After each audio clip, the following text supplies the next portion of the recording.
Our next guest is Susan Dentzer, President and CEO of America's Physician Group, in conversation with Julia Manchester, the Hill's national political reporter.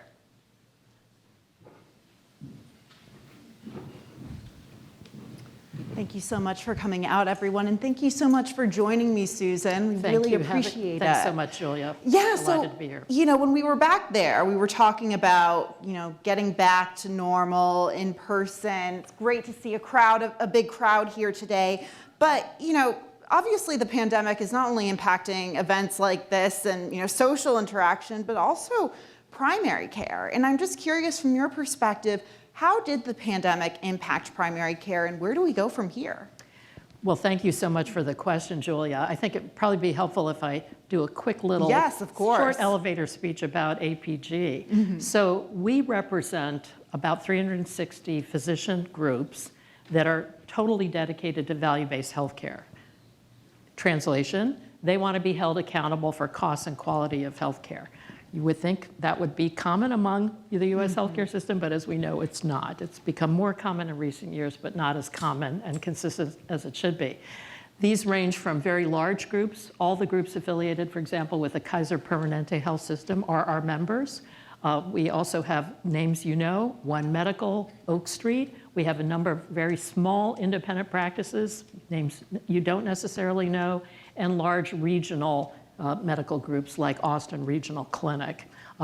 Also groups affiliated with some of the major academic medical centers, Mass General, Brigham, and UCLA. So really we're kind of a microcosm of physician groups across the country today, treating a total of about 45 million patients, so significant bunch of people. What our groups found during the pandemic is that the way they are paid, which is on a value basis, as opposed to a volume-driven fee-for-service basis, really made a difference. Mm-hmm. Because if you think about it, if you're a health system and you're floating the boat off of elective surgeries, hips and knees replacement, et cetera, that all went away during the pandemic. And that's the reason we had massive amounts of federal provider relief payments going to keep organizations alive. Our value-based groups still had the money coming in because they are not paid on the basis of volume. They're paid on the basis of taking care of a person, for example, what's known as capitation. And because of that very factor, they could stay open during the pandemic. And some of our members even sent the provider relief funds back to the government because they didn't need them, right? So a lot of our groups were able to stay open. They were already, many of them, doing telehealth. So rather than having to scramble to get going, they kind of flipped the switch to do more and more of it and actually stayed open and in business. Now what we are seeing is what the rest of the country is seeing, which is that surprisingly, a lot of people continued to delay care even last year, even as things were opening up. And now everybody is seeing a surge of people back in person into doctors' offices, into hospitals when they need to be there. And as we know, this is up against now a serious set of workforce shortages, for example, particularly for primary care physicians.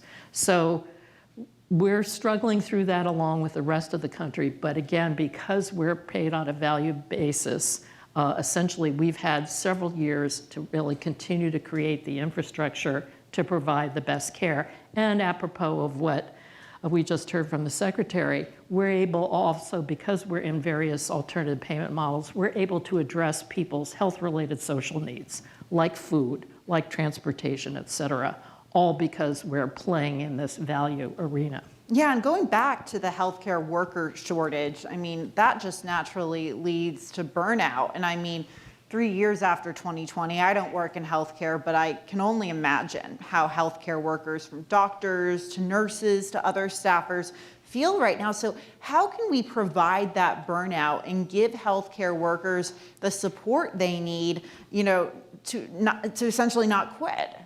Well, as we know, burnout is really a multifactorial situation, right? A lot of it is due to just the sheer stress of the work. Certainly during the pandemic, that was the case. Dealing with things like electronic health records, the administrative burden is very difficult on many physicians. And actually antagonism from patients.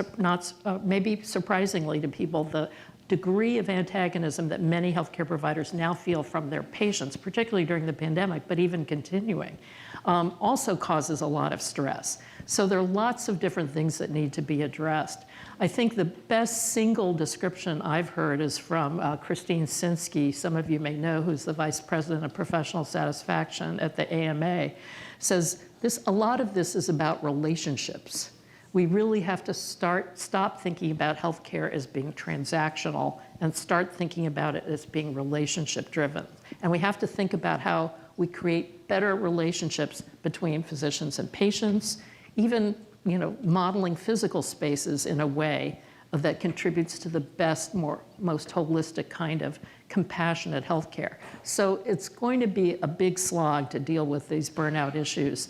And as we continue to have these shortages and people are under stress, look at what's going on for nurses now in hospital care. It's very difficult, and I don't think we're going to be out of the woods for a long time. And you talk about those relationships and being in a physical space, but during COVID, we saw a lot of virtual healthcare. Back there, we were talking about, AI and healthcare, that kind of a thing. Obviously, that space has a lot of opportunity, not only for this industry, but industries across the spectrum. But is there a concern about how that virtual element of a relationship between a doctor and a patient, or something like AI, could impact the relationships between doctors and their caregivers and patients?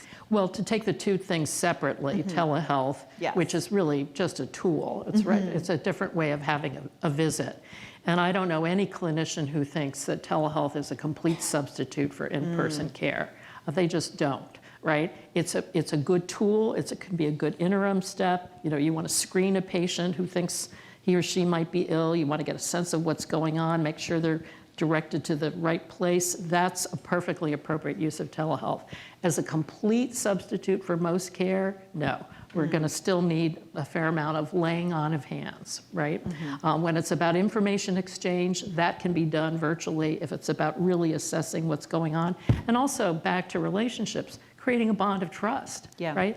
We're social animals, right? We need to have some time together to have that bond of trust, which is really at the basis of a really productive relationship in healthcare.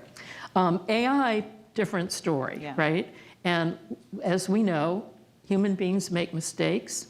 Guess what? So do computer systems made by human beings. And so does coding made by human beings, right? So we can do a lot in very judicious ways. Clinical decision support, backstopping decisions that physicians and clinicians are making about care, absolutely appropriate. Do we have to be careful about it? Yes. You have to figure out what kind of data is being inputted into these systems so that you're not inadvertently inputting data that is going to create bias in the system. We know that there are a lot of algorithms out there that are frankly just biased, racially, gender-wise, et cetera. So we got to be really careful about what information systems are trained on, number one. And then also, thinking about how we use it to backstop human decision-making, not replace human decision-making, is really important, because we know that if we actually use it to replace human decision-making, lots of bad things could happen. As we only have a few minutes left, what do you think the biggest challenge is today facing healthcare, specifically primary care, is? Well, we've talked about the workforce shortage, which is real, particularly in terms of primary care physicians. I teach at a fourth-year elective at Dartmouth Medical School. Dartmouth is my alma mater. And every year I ask the students, how many in this medical school graduating class are going into primary care? This past year it was one.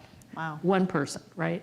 Because the incentives are pulling care providers into specialties, even to this day. We have to fix that. At the same time, we know that primary care doesn't always have to just be delivered by physicians. I'm with America's Physician Groups, and I'm saying this, right?